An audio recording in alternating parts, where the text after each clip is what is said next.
Welcome back to an episode on Bespoke's Food where we discuss all things eating disorder.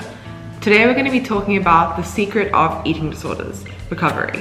And for me this was such a big thing that really clicked, and once I realized this key part of kind of overcoming my ED, it really helped me to fully step into recovery and overcome all of my bad habits and behaviors that I had kind of learned over the years during my ED. But before I kind of get into this secret of ED recovery, I want to talk a bit about my experience and what my journey looked like with my ED recovery and how I eventually overcame it, and I'm at where I am here today. So when I was 18, I went to study abroad in the UK. I studied overseas just because I thought it would be great for my kind of degree that I wanted to study, which was economics. And it was the first time that I was away from home, so first time that I was really living in a new country, new people, so it was really foreign to me. And first year, as we know, kind of first year spread is where you're letting loose, you're drinking a lot of alcohol, eating out all the time.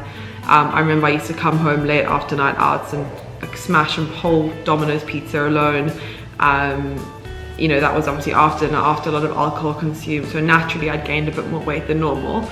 And I think it's so important to like not, you know, let your fears of weight gain, especially in the first year, just kind of get to you. So you have to just kind of go with the flow and be a first year university student, which in turn usually leads to weight gain.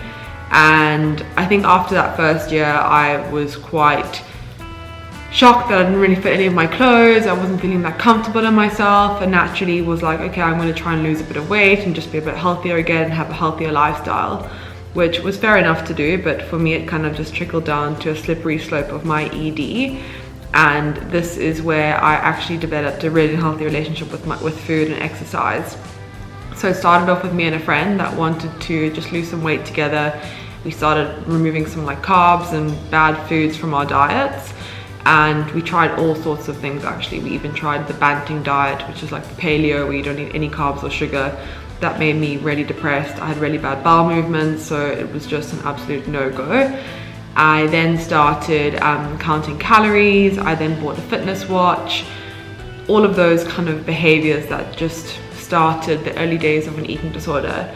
And as we've seen, it's not an illness where suddenly you wake up one day and you've lost all this weight, but it's a slippery slope. And over time, over weeks and months, I had gradually lost weight by kind of making these habits my norm in my everyday life. So I started exercising excessively, and I was basically counting what I ate in a day. It was really minimal, it was so restrictive. And I developed full-blown anorexia and restrictive eating disorder, as well as, let's say, orthorexia, where I was super clean and healthy with what I ate. So just avoided lots of food groups, which some people don't necessarily have. Of course, having a friend that also went through this, we kind of fed off each other and encouraged the ED, which wasn't that helpful. And I think the fact that I was away from home and I didn't have family to kind of step in and help me sort myself out, it was a lot harder, and why it kind of developed and became harder, became more kind of enforced in myself, the ED itself. But of course I was really close, still am really close to my family, and I'd go home for lots of the holidays, and this is where they would notice a change in my weight and my behavior around food. And I think initially it wasn't seen as too much of a problem, but as time went on and it just kind of got worse, my family did really start to get concerned and definitely tried to kind of step in. So after a few times that I'd been home, when I say go home back to South Africa, because obviously I was studying abroad in UK, they tried to sit down with me and address the fact that I probably had an eating disorder and that there was something really wrong, but I did not want to admit that I had an ED. I was in such denial. It was the last thing I ever thought that I would have. I just said, I'm trying to be healthy, I'm just doing all these healthy exercise routines and regimes, but actually they were right from the get-go. And funnily enough, it was actually my sister that I think noticed it. She could kind of see through all of my behaviors and attitudes towards food and exercise, but I didn't want to accept it. I didn't even think of that I needed to recover or even get into recovery. So for all these, let's say a few years, I think it was about 2 or 3 years where I was definitely in this state of denying that I had an ED. My family around me were definitely aware that I had one, didn't want to deny it, didn't really do anything about it. I was kind of forced to start some therapy. I had a dietitian, I think, nutritionist, dietitian sort of thing, to set up a meal plan. Again, I just didn't really take it on board. I basically wasted a lot of time and money speaking to people and not accepting the illness. I think eventually there was a time where I realized, speaking to these people, that I did have a problem and that I probably needed help and I couldn't actually do this alone. I think it got to the point where people were commenting on me not in a nice way. They were really concerned with how I looked, and it was more friends, people that I hadn't even seen that often or that I wasn't that close to were saying, you know, is Lauren okay? She doesn't look well.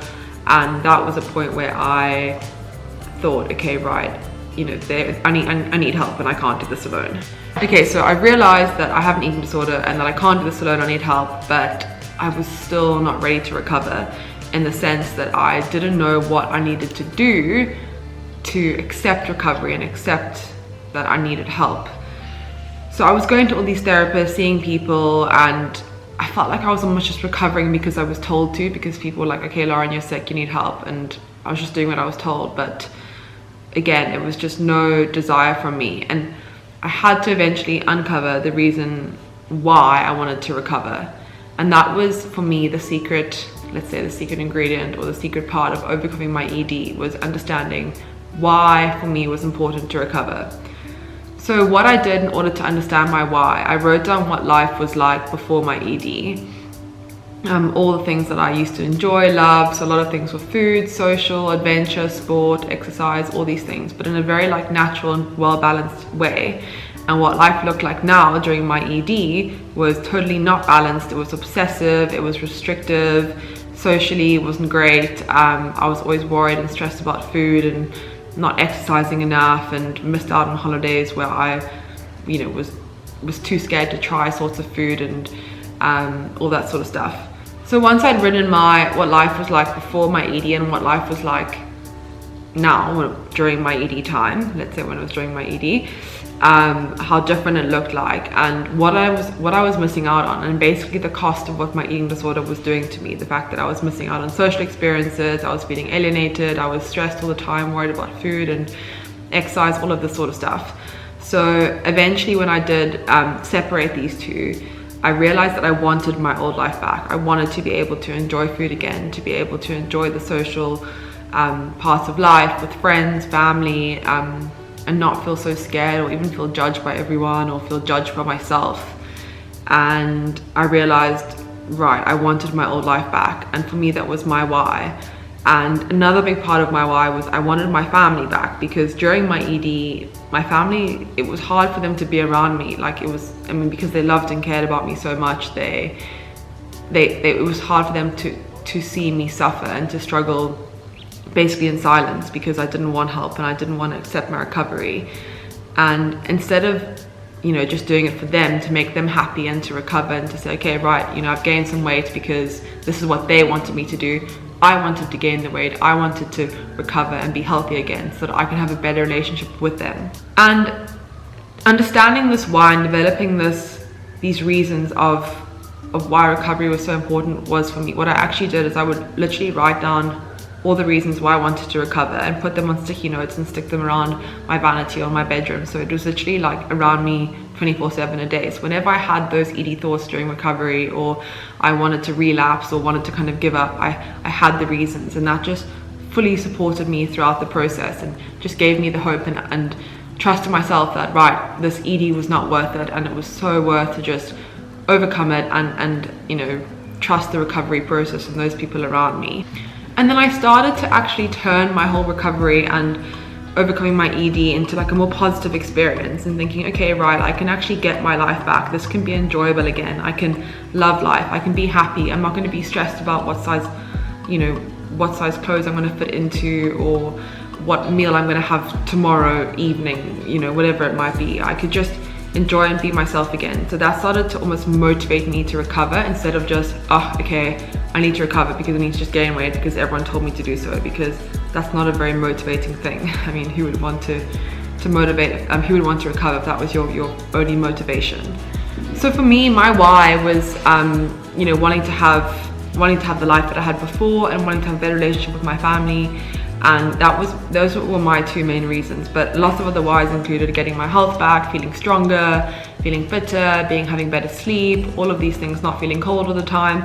And for you, there might be different, you might have obviously of course have different reasons why you want to recover, and certain things might be more important to you than others. So for example, your family might not be a main reason why you want to recover, or whatever your own personal reasons are. I think it's just so important to understand those, write them down, and just literally have a sticky note and just, wherever it might be, just keep it at the front of your face all the time, so it's just super clear why you want to recover. So hopefully it won't take you years like it took me to kind of find my why and realize this missing ingredient for the whole puzzle of overcoming my ED, and just knowing it from the beginning will just help you overcome these hurdles and overcome the denial and the stress of overcoming eating disorder alone, and knowing that in fact that there is actually hope and it's a positive and enjoyable experience. So that happened. I was recording and the camera just died, so yeah, I just lost a few minutes of footage. But I think I was trying to get at was, if you're still unsure about recovery and you're in recovery, one thing to just really understand and get clear in your head is your why, and why you want to recover and why you want to overcome your eating disorder or any form of like disordered eating. It might not be a full-blown eating disorder, and it just might be something that that you want to change. It's always important to have almost like having your goals and your reasons, for overcoming it, and what life will look like when you're on the other side. So I hope you enjoyed hearing a little bit more about my story and how I kind of got into my eating disorder and how I struggled to overcome it. But once I really found my why, I was able to, really accept and trust the process. So if you liked the episode, do give me a like and subscribe to see more other videos on this topic of eating disorders. I'll see you next time.